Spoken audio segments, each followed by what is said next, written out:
Ya, terima kasih Anda masih bergabung bersama kami. Kini kita masuki segmen kereta dan saya sudah kembali bersama rekan KZ7. Jejak investasi saham putra bungsu Presiden Republik Indonesia Kaisang Pangarep menarik untuk disimak. Ia mengaku menginvestasikan 70% uangnya yang dimiliki ke saham. Tidak sekedar investasi, kini Kaisang serius ingin meningkatkan literasi pasar modal di Indonesia lewat aplikasi jual beli saham yaitu Saham Rakyat. Dan tidak tanggung-tanggung pemirsa, mereka menargetkan 1 juta nasabah tahun 2023. Dan berikut adalah keseruan perbincangannya yang dipandu oleh rekan Prisa Sombodatu. Oke, dan saat ini saya sudah berada pemirsa di kantor dari Saham Rakyat. Kita akan berbincang bersama dengan foundernya dan juga brand ambasadornya. Dan ini pasti Anda sudah kenal. Halo, apa kabar Mas Kevin? Mas Kaisang, kabar baik ya. Terima kasih banyak sudah join bersama kami di Create Up kali ini. Saya warga cuan, itu tagline dari Saham Rakyat ya. Oke, mungkin banyak yang sudah kenal Mas Kevin, apalagi Mas Kaisang gitu. Tapi kan Saham Rakyat ini apa sih? Oke, jadi Saham Rakyat itu aplikasi belanja saham pertama di Indonesia. Buat warga cuan ya, sebutan untuk pengikut Saham Rakyat. Yang mungkin masih bingung, saham itu apa sih sebetulnya? Dan belajarnya di mana, jual dan belinya di mana, semuanya itu tergabung dalam satu aplikasi, yaitu adalah Saham Rakyat. Oke, jadi saham itu tidak, jadi stigmanya itu eksklusif gitu, hanya orang-orang yang mampu yang bisa beli, tapi sangat dekat dengan masyarakat. Sekarang 100.000 juga sudah bisa begitu ya berbelanja saham. Bahkan di aplikasi kita kurang dari 100.000 pun bisa. Nggak ada minimumnya, berapapun bisa. Oke, seharga secangkir kopi gitu ya? Jadi 10.000 juga boleh kalau mau. Baik. Nah, yang menarik ini adalah kenapa temanya itu merah-merah, kan kalau di pasar tuh identik dengan koreksi atau profit taking atau turun gitu. Apa yang membuat justru cuannya itu digambarkan dengan warna merah? Karena kalau lagi merah kita belanja. Oh, Kan iya. lagi murah. Lagi murah ya? Betul, kalau yang ijo-ijo gitu udah mahal ya kan. Orang kan belinya pas lagi di bawah. Oke, beda ya pemikiran kalau memang Beda. anak muda gitu ya. Oke, ini kan benar-benar early 30-an, masih sangat muda, dan kita tahu bahwa penetrasi pasar modal di Indonesia itu bisa dikatakan belum seberkembang inklusi keuangan yang lain gitu ya. Sejak kapan kenal investasi saham? Mas Kevin mungkin terlebih dahulu? Kalau saya dari tahun 2008, waktu itu belajarnya dari buku, lihat-lihat seminar, motivasinya ya karena pengen punya uang gitu. Dan kalau dilihat kan, kalau lihat orang 10 terkaya apa berapa terkaya, rata-rata karena saham. Gitu Waktu itu 2008 berarti baru mau masuk kuliah? Baru kelas 2 SMA. Oh, udah mikirnya gimana cara kaya gitu ya? Iya betul, karena gimana nggak punya duit, jadi ya pengennya punya duit gitu. Nah, kan. langsung mempelajari bagaimana sih cara berinvestasi saham, apa sih yang dilakukan oleh konglomerat-konglomerat ini? Betul, ya cuman karena pengen tahu, lama-lama ternyata menyenangkan juga ya. Bahkan zaman dulu pun kan belum sefleksibel sekarang yang bisa di handphone, dan satu lot waktu itu masih 500. Itu aja udah termasuk simple, wah kita berarti bisa cari duit kapan aja ya istilahnya. Dan dulu masih modal laptop itu sudah ada, jadi bisa cari uang dari laptop. Sekarang lebih enak lagi, bisa cari uang dari handphone. Oke, kalau Mas Kaisang sejak kapan? 2017. 2017. Waktu itu tertariknya karena apa? Duit. Karena duit begitu ya, karena cuan. Tapi kan nggak selalu cuan. Apa Mas Kaisang ada tips tersendiri biar selalu cuan? Enggak, saya juga rugi kok waktu itu. Tapi kok masih betah bahkan sekarang gabung sama Saham Rakyat? Ya karena sekarang cuan. Oh, jadi nggak boleh kapok ya? Ya nggak boleh lah. Ya namanya kan belajar terus kan, kita kan masih kayak di Saham Rakyat sendiri kan kita juga ada webinar-webinar setiap Selasa Kamis ya. Selasa Kamis, yang dimana itu juga gratis, yang dimana kita juga bisa belajar lah dari situ. Kan banyak tuh yang biasanya baru awal kemudian mungkin terbawa emosi, kemudian cukup besar ya jumlah investasinya dan rugi dalam gitu ya. Ada nggak sih tips dari Mas Kaisang dan juga Mas Kevin dalam menghadapi hal tersebut sehingga ya bisa melewati itu dan bahkan sekarang lebih fokus bagaimana agar pasar modal ini lebih merakyat gitu? Ya kalau saya sih, saya sendiri sampai sekarang pun juga ada yang rugi 70% juga ada. Tapi ya pasrah aja mau gimana. Mau di cut loss juga. Udah dalam banget. Iya udah dalam banget, mau nambah lagi juga. Kok ya gimana, tapi ya udah pasrah, doa. Mungkin aja ada keajaiban bisa langsung ini.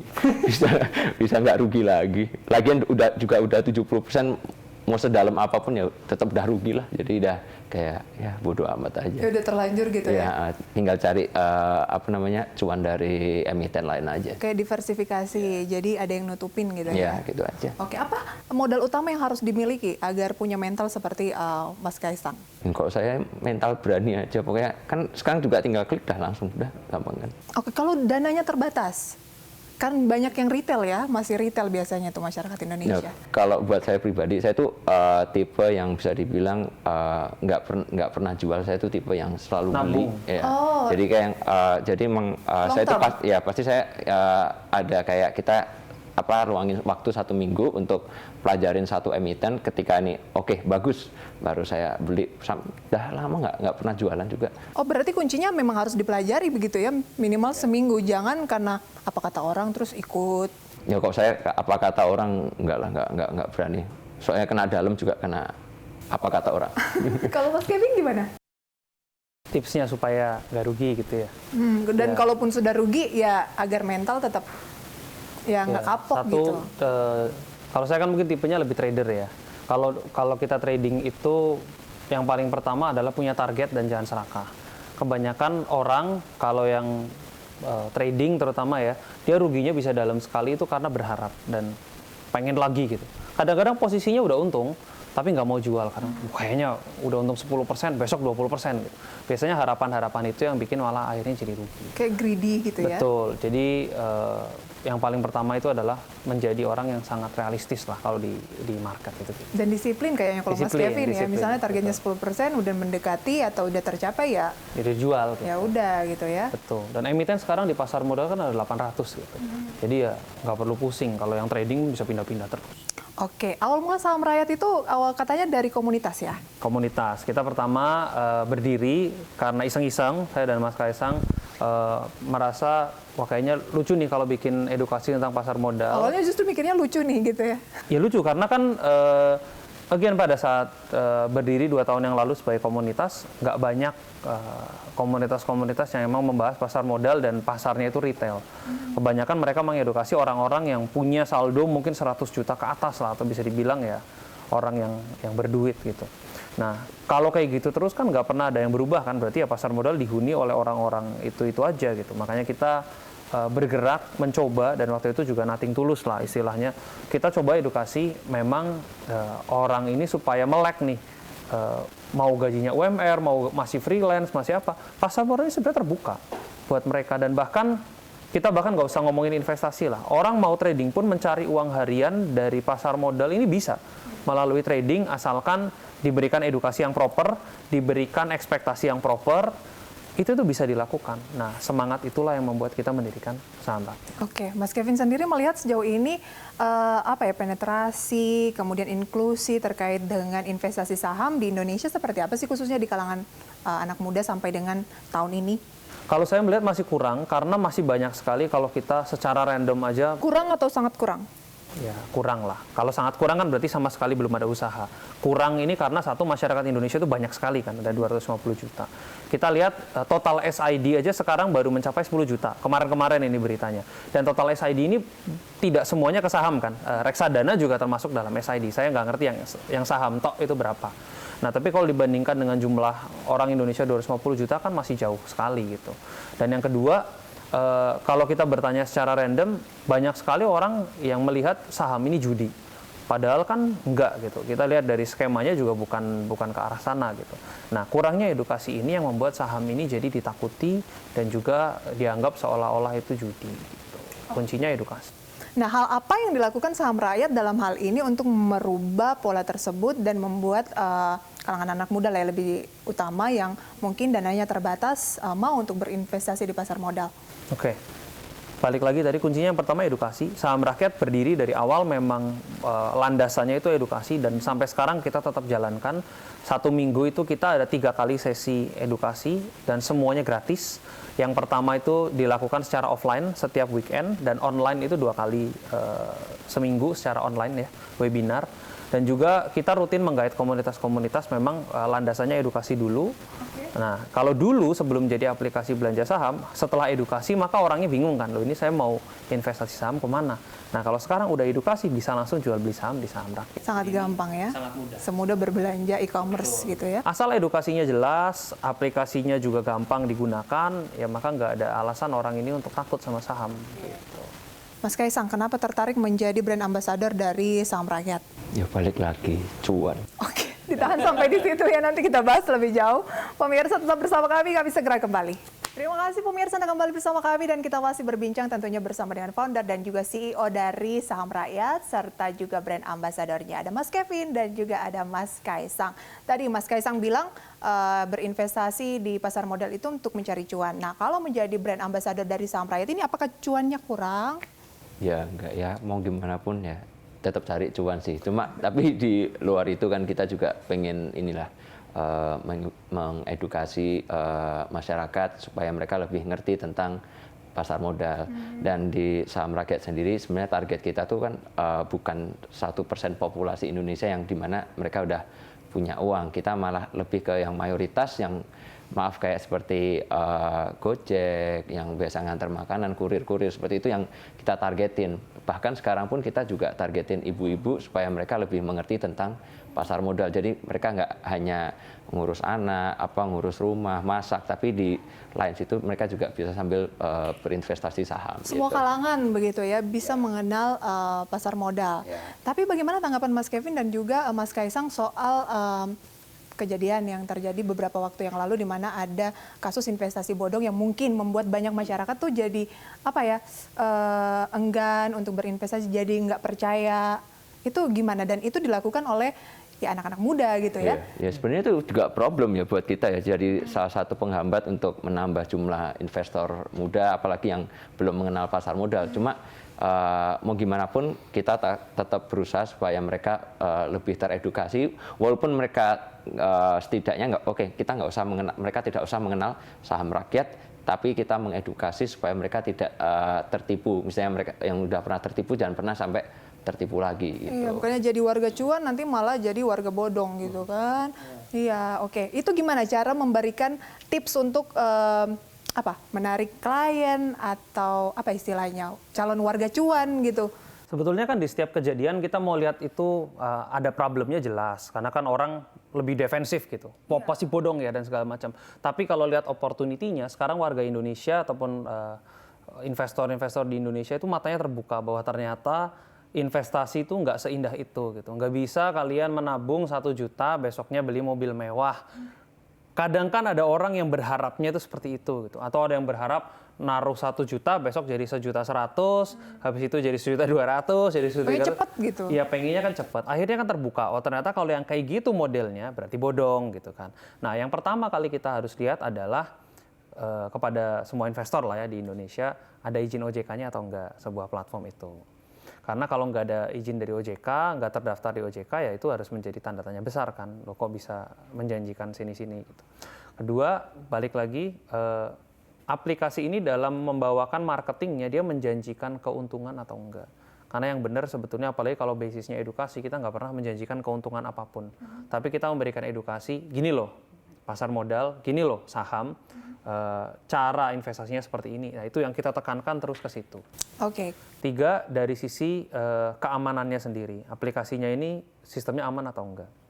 Kalau di Saham Rakyat, kalau boleh sedikit cerita, kita itu karena terdaftar di OJK dan juga pastinya terdaftar di IDX pastinya, kita memiliki sistem yang sama seperti bursa. Di mana kalau ada orang bikin akun, itu dia akan otomatis dibikinkan rekening RDN atau rekening saham bilangnya. Di kami itu ada BCA dan juga BRI, jadi bank yang memang besar. Ketika nanti nasabahnya ini top up, nasabahnya nggak top up ke Saham Rakyat, karena kita nggak mengelola dana. Top up-nya ke BCA atas nama pribadinya nasabah, itu yang pertama. 2, ketika nasabah melakukan pembelian saham, sahamnya itu bukan kita yang pegang, tapi lembaga OJK yang namanya KSEI, ya, Custodian Central Efek Indonesia. Jadi ini seperti gudang saham lah. Sahamnya di sini, rekeningnya di BCA. Posisi Saham Rakyat itu menjadi perantara saja. Nah, maka dari itu kalau misalnya ada yang nanya, kalau Saham Rakyat amit-amit nggak ada lagi gimana? Ya sahamnya nggak hilang karena ada di sana. Uangnya hilang nggak? Enggak, uangnya kan di BCA atas nama pribadi. Kami nggak bisa narik uangnya nasabah, nggak bisa. Nah, karena udah ada sistem yang aman seperti itu, makanya kita berani untuk bilang di saham rakyat itu aman. Oke, nah saham rakyat ini baru beroperasi 2022. Bilangnya diseriusinnya 2022 menjadi sebuah bisnis karena awalnya tuh cuma komunitas. Gitu ya. Cuannya dari mana untuk saham rakyatnya sendiri? Gimana sistem untuk mendapatkan revenue? Oke, karena basisnya saham rakyat adalah broker saham istilahnya, kita mendapatkan keuntungan itu dari fee jual beli. Dan fee di kami itu termasuk yang paling murah di industri, yaitu 0,15% untuk beli dan 0,25% untuk jual. Nutup nggak tuh biaya operasional, kemudian target keuntungan? Kalau dengan posisi sekarang kita punya user 80.000 lebih dan growing terus, itu posisinya kita bisa bilang nutup lah gitu. Oke, kita tahu kan ya pemerintah juga ya selalu mengatakan bahwa kita sedang menghadapi the perfect storm, tapi lebih banyak tuh karena impor, karena dari luar gitu ya, karena faktor geopolitik dan sebagainya. Nah, gimana mencermati kondisi itu saat ini, di mana banyak sekali dari perusahaan-perusahaan startup yang melakukan layoff, bahkan yang listing di bursa juga banyak yang melakukan layoff. Gimana memandang itu sebagai seorang pengusaha muda? Kita ke Mas Kaisang mungkin terlebih dahulu. Kan lini bisnisnya juga banyak. Iya, enggak, sebenarnya namanya bisnis kan sebenarnya hal yang seperti itu hal yang wajar juga, karena kan orang kadang juga ada yang takut, ada yang terus operasionalnya diperkecil, dipersempit. Tapi problemnya adalah kan banyak startup yang besar itu emang ngasih gaji terlalu besar gitu. Karena saya tahu kayak misalnya BCA sendiri kalau nggak salah mereka tuh gaji untuk 26.000 karyawan paling 4T. Tapi yang startup yang bisa bilang startup digital yang dimana mereka hanya punya 10.000 karyawan, tapi gajinya itu bisa sampai 3 kali lipat, 4 kali lipat dari operasionalnya BCA. Berarti kan udah ada yang salah tuh. Makanya kan pasti mungkin karena mereka dulu awalnya pengen berkembang cepat, jadi kan butuh untuk bensin yang lebih banyak lah itu. Tapi kan kita kan nggak bisa melakukan itu terus, kayak mungkin kalau di saham rakyat sendiri jangan sampai burning money, udah itu aja. Iya, kalau di saham rakyat itu mungkin perbedaan startup pada umumnya dengan kita di saham rakyat itu goalnya itu bukan jadi unicorn, tapi goal kita itu jadi unta. Karena unta itu jalannya tuh bisa panjang sekali dan kuat lama. Bahkan ibaratnya unta di padang gurun itu pun yang airnya itu jarang-jarang, mereka tetap bisa berjalan bahkan membawa beban gitu. Nah, sekarang goalnya itu adalah sustainable growth. Bukan yang tiba-tiba jeder ke langit jadi unicorn, tapi ya kita steady, pelan-pelan, dan memang kalau bahasa kerennya ya yang difokuskan itu cash flow-nya. Cash flow-nya ya, yang penting lancar gitu ya. Kemudian timnya ada berapa banyak sih? Kita di saham rakyat ini masih 20-an aja kok, nggak banyak. Oh, nggak terlalu banyak ya? Karena kita efisien. Oke. Nah, cara Yang perlu aja, sisanya CEO-nya yang kerjain. strategi juga ya. Di tengah situasi saat ini, kalau memang nggak terlalu perlu banyak tim ya ngapain banyak-banyak ya kan? Yang penting kan growth-nya menunjukkan adanya pertumbuhan, kenaikan. Oke.